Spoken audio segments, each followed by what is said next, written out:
So I'm going to do a quick exchange with Ojama Flipper. He did a video 2 days ago in which he had some contentions in regards to my voter testing idea. And he pretty much had the same contentions in his Walk and Talk 1 video he made a while back. And we kind of had an exchange in the comment sections there, but I guess we got to go over it again. So let me get to some of his clips and try to provide an adequate response. I think it's wide open for corruption on both sides of the process, the voters and the candidates are people with vested interests. Yeah, well, I think you're going to have vested interests and corruption in any incarnation of democracy or any other form of governance that you come up with, unless human nature does a 180. So how this specific idea would lead to more of that, I think it's a bit of a slippery slope argument on your part. You mentioned that there's educated people with shifty agendas. Yeah, but there's a lot more uneducated people who are doing more damage, not because of shifty agendas, but because of pure ignorance. So if you look at the ratio of one and compare it to the ratio of the other, I think you're going to see that there's a lot more harm done due to ignorance than there is because of educated voters voting for corporate interests or something like that. And especially, the test wouldn't strictly be knowledge-based. So for instance, if you have a brilliant guy who happens to be a religious kook, who would want to vote for, let's outlaw first trimester abortions. He might have all sorts of knowledge and he might even have a PhD in science, but he would have to write a paragraph in explaining why fetuses, 1-month-old fetuses, can be harmed. How there's any difference between 1-month fetuses and plants. And I don't care what kind of a scientific background you have, you're not going to be able to make that argument.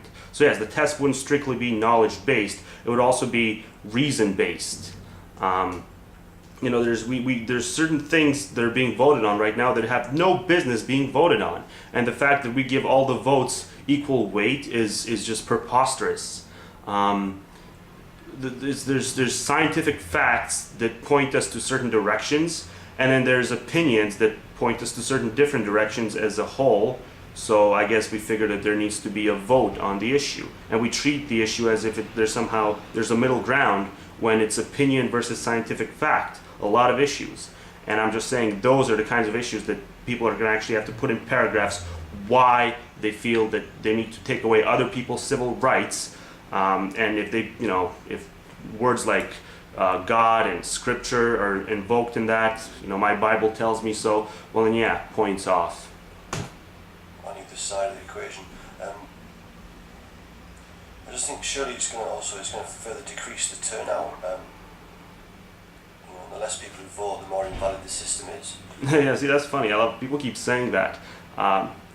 The smaller the turnout, the more invalid the system is. I think systems are only as valid as the policies that are being passed.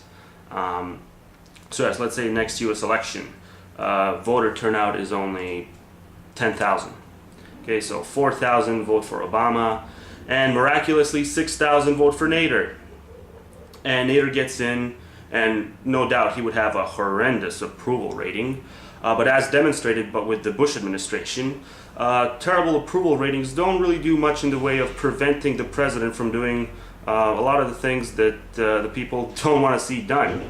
So yes, we would have all these people who couldn't be bothered to go in the voting booth, who couldn't be dragged there kicking and screaming, and only 6,000 would vote for the guy that I'm pretty sure you and I would agree is the best guy to run that country. And yeah, he'd have a shitty approval rating, but so the fuck what? He would be in the office. And I think the main goal is to get the person in the office, because then he can do whatever, he can undo all the damage that's been done throughout the last 9 or so years. He can pull the troops, and he can, undo the Patriot Act and, all that kind of crap. And especially considering the fact that a lot of people wouldn't oppose that either. It's just that, well, we'll get to why people who aren't opposed to this don't necessarily vote for the best person in their interest in a bit later. Okay, so you make a test to see how much the voter knows about the issues they're being voted on. But there might be perfectly intelligent, forward-thinking individuals who are ignorant of a specific issue that comes up on the tests. People aren't generally clued up on all issues of political importance. Yeah, exactly. There's people with strengths, there's experts who are obviously going to have weaknesses when it comes to certain things. So the test will display that. So I don't see how that targets any specific group of people, except for the people who are going to get massively low test scores.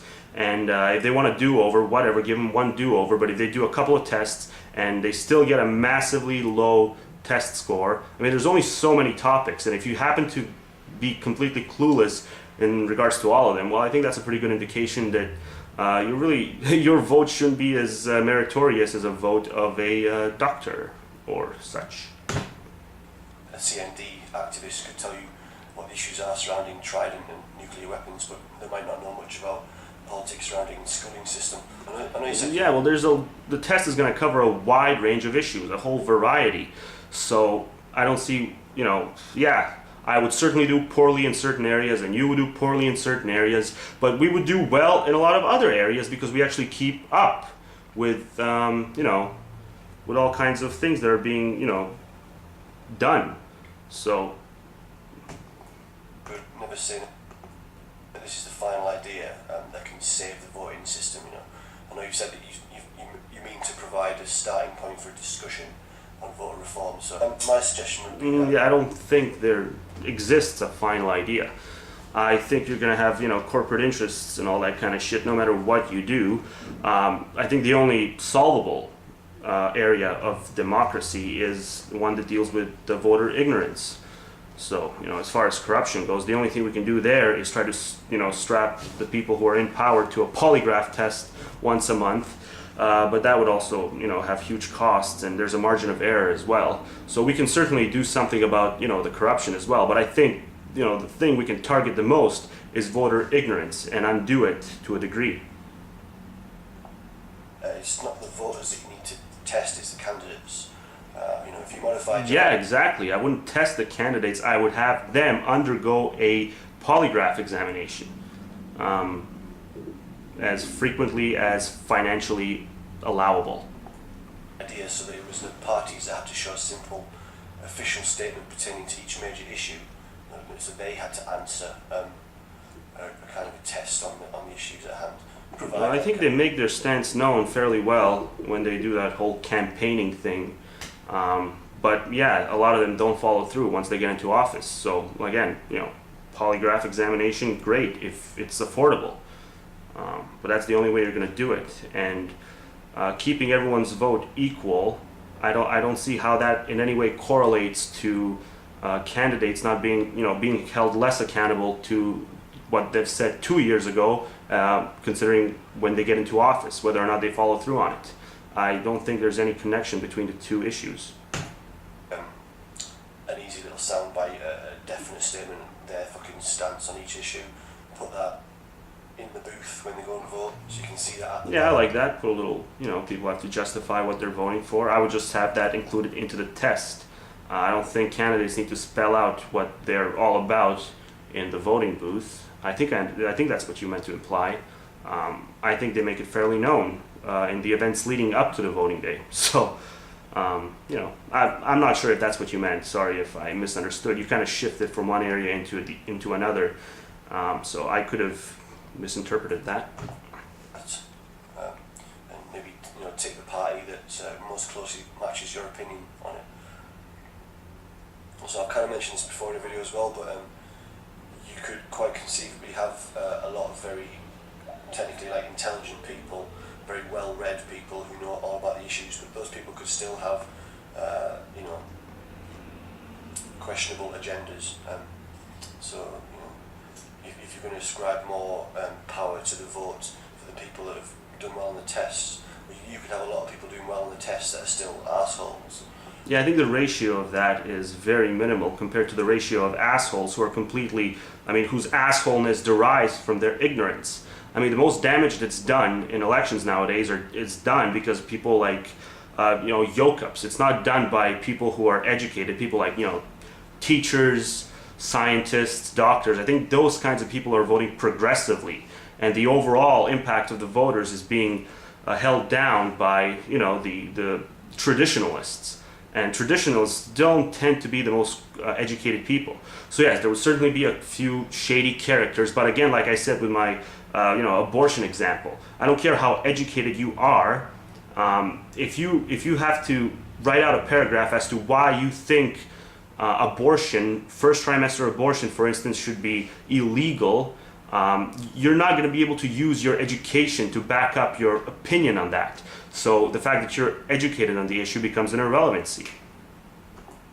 Basically, I don't think it's the voters you need to test, I think it's the candidates. So maybe if you modified your idea so that it was the candidates that had to...